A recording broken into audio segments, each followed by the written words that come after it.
Alright, what's happening, YouTube? Afro Cuban here, and we are back with another episode of what my DC movie universe would be like.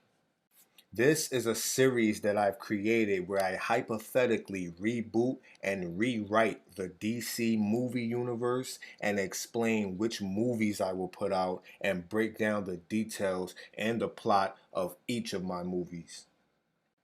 Okay, and with that being said, we're now entering part 4 of phase 2 of my DC movie universe, and we're finally going to get an Aquaman movie. Alright, so let's jump straight into it. When we first start off, we're going to get an opening scene on Apocalypse. We get a scene with Steppenwolf and Darkseid. They're having an argument about Steppenwolf's recent failure against the Justice League. Steppenwolf, who now has a patch over his eye because of the damage caused from Superman, tries to plead his case. He explains that the misinformation that he received was from an incompetent Earthling. So Darkseid orders Steppenwolf to summon this human to Apocalypse. So they use the boom tube to bring this mysterious person to Apocalypse, and it just so happens to be none other than Maxwell Lord. He's a worldwide celebrity, a former news reporter, but now he's a famous social media influencer. Maxwell steps forward and apologizes for the inconvenience, and he informs Steppenwolf and Darkseid that he has a new lead on the exact whereabout of the mother box, and he also has a man on the inside who can retrieve it. So now at this point, Darkseid, Steppenwolf, and Maxwell, they all kneel, and Darkseid whispers and says, "We await your next command, my lord."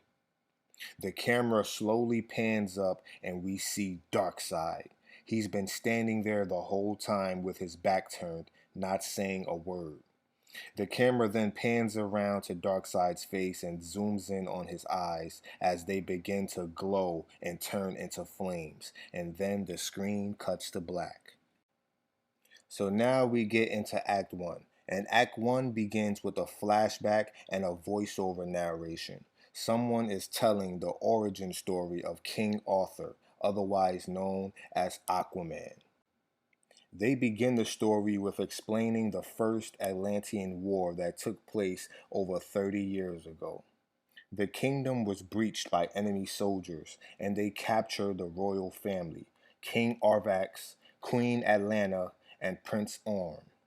But then it's revealed that Orm, who at this time is only about 10 years old, staged and orchestrated this attack and arranged for his parents to be killed so that he can become king.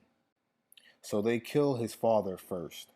But then the queen manages to fight her way off and escape. She goes into exile and decides to live amongst the humans on land. She then falls in love with a normal man named Tom Curry, and they have a son, Arthur Curry, half human and half Atlantean. So years go by, and now Arthur is a young adult. Meanwhile, Orm, who's now king, finally tracks down his mother, and they attack and destroy Arthur's home. Both his mother and father are killed in the attack, so Arthur seeks revenge and goes to Atlantis, where he faces off against Orm and wins. But he doesn't kill Orm, he instead locks him up, and Arthur is declared the new King of Atlantis. We then cut to present day and we see it was Arthur himself who was narrating the story. He was telling this story to his adoptive son, Calderon, a young black boy with blonde hair. You then hear the boy say, "Come on, Dad, I've heard this story 100 times. Can't you think of any new stories?" Arthur just smiles and says, "The new stories are yet to be written." And so now we get into Act 2. Arthur is living out his normal life, and everything seems to be fine in the kingdom. He's alongside Queen Mara and their son Cal when one of the guards approaches and says, "Sir, there's a messenger here for you. She awaits you on the surface, and she claims it's urgent." So now we cut back to the surface where we see Wonder Woman. Aquaman arrives shortly after, and they talk.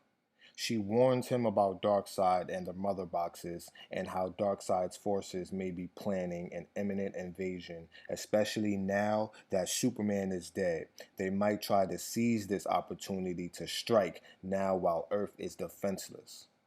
She also informs Arthur that she knows the Mother Box is somewhere in Atlantis. But Aquaman quickly denies any knowledge of Darkseid or the whereabouts of a Mother Box. Meanwhile, while this is going on, we cut back to Atlantis in the prison where Arm is being kept. He somehow breaks out and kills the guards and sneaks around the palace trying to find the Mother Box for himself. You see, Arm is aware of Darkseid's existence, and he always feared that one day Darkseid would come to Earth to claim it. Arm also has an inside man who happens to be one of the guards who are standing with Aquaman and Wonder Woman. He's secretly an informant loyal to Arm. He's wearing a hidden microphone that allows Arm to always know what's going on around the palace. So when Arm hears the conversation between Wonder Woman and Aquaman, he breaks free to find the Mother Box himself so he can use it as a peace treaty and get into Darkseid's good graces. So Arm continues his search while also recruiting his own soldiers. Some of the guards, they remained loyal to Arm and joined him with no question. So after a while, Arm eventually gives up his search and decides to kidnap Queen Mera and Prince Calderon. So now we cut back to Aquaman and Wonder Woman, and the guards quickly inform Arthur that Arm has escaped and captured his wife and son. So Arthur cuts the conversation with Wonder Woman short and returns to Atlantis. And so now we get into Act 3. Aquaman returns and sees Arm with dozens of his personal guards who decided to join sides with Arm. Aquaman asks them why, and one of the guards steps forward and says, "Your ways of peace and tranquility was never going to last. Atlantis needs a firm and ruthless ruler to lead her when the inevitable enemy storms our front gates." So the decision was easy. Our loyalty will always remain to Ocean Master. Arm, who's sitting on Arthur's throne with a big smile on his face, with Mera and Calderon tied up at his feet. Arm stands up and says, "Brother, this is pointless and will only lead to more unnecessary bloodshed of our fellow Atlanteans. Make this easy on yourself and tell me where the Mother Box is hidden." Aquaman doesn't say a word. He just yells in anger as he and the rest of the guards who stayed loyal to him all charge and rush in to attack Arm and the disloyal guards, and they all get into a big fight. The guards are battling and fighting as well as Arthur and Arm, and the palace is being destroyed from the fight, which raises an alarm and causes all of the soldiers in the city to rush over to the royal palace and see what's going on. This distraction also causes some of the soldiers who were tasked with guarding a hidden chamber deep in the depths of Atlantis to also leave their post and check on the royal palace. And then the camera pans in on this chamber and it's revealed to be housing a mother box. It's sealed inside some kind of Atlantean steel. And then we see a mystery hand in the shadows reach out and grab the box. We then cut back to the fight that's going on inside the palace. Arthur and Arm are still duking it out, and Arm is trying to persuade Arthur to join him, and together they can rule Atlantis together as Darkseid's disciples. Arthur tells Arm that he will never kneel to a demonic false god or give up the Mother Box. So this confirms that he lied to Wonder Woman. He in fact does know about Darkseid, and he's the one who's holding the Mother Box. But as we just saw, someone has mysteriously used this distraction to steal the Mother Box without Arm or Aquaman's knowledge. And so now the fight between Arthur and his brother is coming to an end. Arthur gets the better of Arm and finally defeats him, and has Arm locked up again. The battle seems to be done and things finally return to normal. Arthur is hugging his family, but then one of the guards runs into the room with a scared look on his face and he says, "My king, we we have a big problem." We then cut back to the hidden chamber where the mother box was being held, and Aquaman is just standing there with a confused and angry look on his face. He then tells the guards to contact Wonder Woman, and he also tells them to prepare themselves for war. And then the screen cuts to black. Now we're at the end of the movie, and next up we cut to a scene where Maxwell Lord is on a hologram and he's talking to someone. We can't see who it is because he's in the shadows with his back turned. Maxwell says, "Lord Darkseid will be pleased. I've already informed him of your obedience and completion of your mission. He's preparing to make his return to Earth so he can claim what is rightfully his. Your loyalty will be rewarded." Maxwell then puts his fist over his chest and he says, "For Darkseid." And then the hologram cuts off. We then pan the camera around to reveal the mystery man, and it's revealed to be Black Manta. He also puts his fist over his chest and repeats, "For Darkseid." And then the screen cuts to black.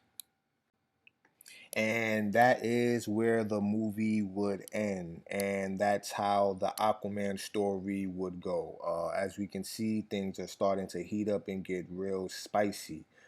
Basically, we start off with revealing that the human source that Steppenwolf was referring to in Justice League was Maxwell Lord. He and Black Manta pledged their allegiances to Darkseid and worked together to use the distraction of Aquaman and Ocean Master's fight to sneak in and steal the Mother Box that Aquaman lied to Wonder Woman about having no knowledge of. And then when Aquaman realizes at the end that it's been stolen, he knows that it's only a matter of time before Darkseid comes back to Earth to claim it. So he makes the decision to team up with Wonder Woman, and he also prepares his armies to defend Earth. There's a war coming. And all right, as usual, if you've made it this far and you've enjoyed listening to my hypothetical synopsis, leave a like or a comment. Or if you had any issues or found any plot holes in my story, you can still let me know in the comments as well. And with that being said, I will see you guys in the next video.